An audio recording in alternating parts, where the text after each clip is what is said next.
Prochaine question, Sandra, 43 ans, ergothérapeute. Entre l'âge de 18 et 28 ans, je m'entraînais sérieusement.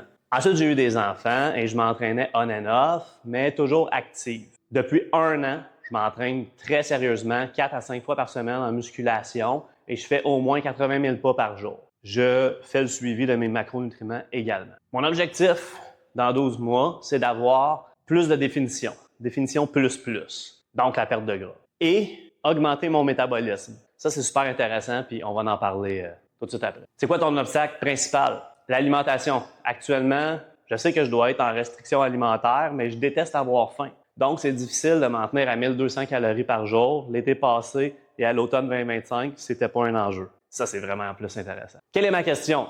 Ma question est comment puis-je faire en sorte de mieux tolérer la faim en déficit calorique? Pour info, je pèse 106 livres. L'an passé, je pesais 101 livres. J'ai pris de la masse, mais du gras aussi. OK. Donc, la première chose que j'ai à dire ici, c'est qu'on a 2 objectifs qui sont contradictoires. Parce que tu me dis que tu veux plus de définition et que tu veux augmenter ton métabolisme. L'affaire, c'est que si tu as le premier résultat qui est d'augmenter ta définition, donc de perdre du gras, automatiquement, ton métabolisme, il diminue. Okay? Tu perds de la masse. Chaque tissu dans ton corps a une certaine charge métabolique, donc une dépense d'énergie. Même le gras, okay? Le gras, c'est pas inactif dans le corps. Ça dépense de l'énergie pour être là.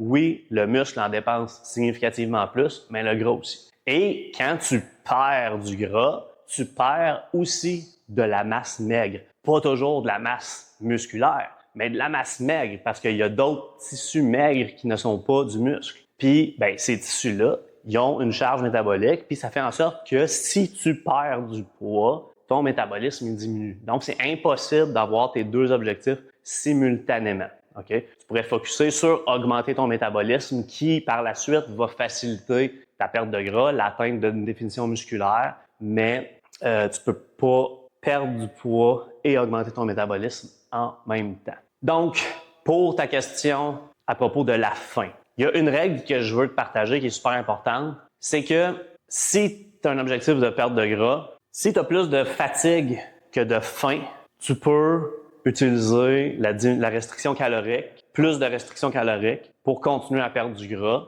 et j'éviterais d'ajouter plus d'entraînement. Donc, si la fatigue est le facteur limitant, commence pas à ajouter du volume d'entraînement ou du cardio. Vas-y plus avec couper dans tes calories si tu as besoin de couper, si tu as besoin de faire quelque chose, une action pour induire plus de pertes. Si au contraire, ton énergie ça va, mais tu as beaucoup faim, mais que tu as besoin de faire une action pour continuer à perdre du gras, là, j'irais plus avec augmenter l'activité physique sans couper au niveau de la nourriture. Parce que le volume de nourriture que tu manges au niveau de ton estomac, la pression que le volume va mettre sur l'estomac va aider les signaux de satiété qui va faire en sorte que tu as moins faim. Donc, je verrais, au lieu de penser à couper davantage les calories comme tu as parlé, est-ce que tu serais capable peut-être de bouger plus? Fait que tu fais déjà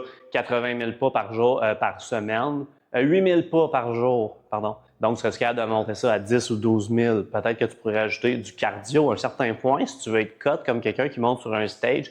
Dans des compétitions de fitness, il va falloir que tu fasses beaucoup de cardio. Donc, fais-tu du cardio actuellement? Peut-être qu'il va falloir faire ça. Donc, dans ton cas, j'irais plus avec des manipulations au niveau de l'entraînement, puis moins au niveau de l'alimentation. Peut-être qu'au niveau de l'alimentation, par contre, tu pourrais favoriser plus des aliments denses qui prennent plus d'espace dans ton estomac, puis qui va t'aider au niveau de ta satiété. Mais il y a une affaire importante que je veux dire, c'est que quand tu perds du gras, tes cellules adipeuses sont moins remplies. Vois ça comme des petits sacs qui a du gras dedans. Et ils diminuent en termes de volume. Puis ça a un effet direct sur la production de leptine. Une hormone qui va t'aider à ressentir la satiété, okay? À ne plus avoir faim. Donc, quand tu perds du gras, c'est normal d'avoir plus faim. Tu ne peux pas avoir faim, okay? C'est normal d'avoir cette faim-là.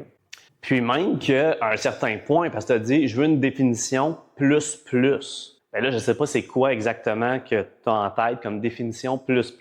Mais si c'est par exemple comme une fille qui fait des compétitions de fitness, qui monte sur un stage, ben il y a presque plus rien dans leur cellule adipeuse. Donc la faim est constante, même que souvent ça se peut qu'elles ne ressentent même pas la satiété. Ce qui veut dire que ces filles-là, puis les gars aussi là, qui ont cette condition-là, seraient capables de manger sans arrêt. Puis ce qui les arrêterait de manger, ce serait pas le signal de satiété, ce serait le fait que physiquement, il n'y a plus rien qui rentre dans l'estomac, puis ça commence à s'accumuler dans l'œsophage. Donc, c'est littéralement ça, puis c'est souvent là que des troubles alimentaires peuvent commencer à prendre place, parce que là, il y a des comportements face à l'alimentation qui deviennent anormaux. Là, il commence à y avoir de la culpabilité qui s'installe face à ces comportements-là. Mais ces comportements-là, ils sont en fait physiologiquement normaux. C'est normal de manger à ne plus être physiquement capable de manger si tu es en état de famine. Si tu cherches un peu, tu peux même trouver des vidéos